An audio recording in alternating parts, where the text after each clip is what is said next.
நெடுமானூர் கிராமம் வழியாக கச்சிராயபாளையம் செல்லும் தார் சாலை குண்டும் குழியுமாக உள்ளதால் சாலையை சீரமைக்க பொதுமக்கள் கோரிக்கை. கள்ளக்குறிச்சி மாவட்டம் சங்கராபுரம் வருவாய் வட்டாட்சியர் அலுவலகம் வழியாக செல்லும் சாலை கடந்த 10 ஆண்டுகளுக்கும் மேலாக சேதமடைந்து காணப்படுகிறது.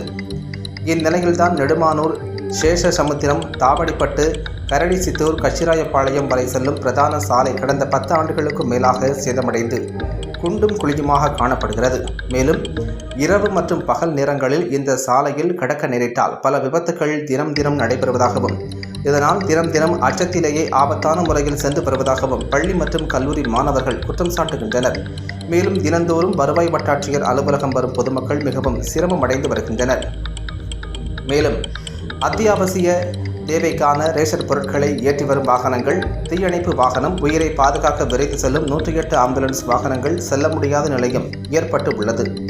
மேலும் விவசாயிகள் தங்கள் விளைபொருட்களை நகரப்பகுதிகளுக்கு எடுத்துச் செல்வதற்கும் விவசாயம் சார்ந்த பொருட்களை வாங்குவதற்கும் கடும் அவதியடைந்து வருகின்றனர்.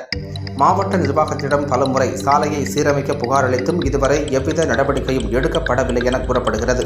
எனவே பள்ளி, கல்லூரி மாணவர்களின் மற்றும் விவசாய மக்களின் நலன் கருதி சங்கராபுரம் வருவாய் வட்டாட்சியர் அலுவலகத்தின் வழியாக செல்லும் நெடுமானூர் சாலையை சீரமைத்து புதிய தார் சாலை அமைத்திட வேண்டுமென மாவட்ட நிர்வாகத்திற்கு கடந்த 10 ஆண்டுகளுக்கு மேலாக அப்பகுதி மக்கள் கோரிக்கை விடுத்தும் புகார் அளித்தும் அப்பகுதி மக்களின் கோரிக்கை வெறும் காகித பேப்பராகவே உள்ளது எனவும் அப்பகுதி மக்கள் வருத்தத்துடன் தெரிவித்து வருகின்றனர்.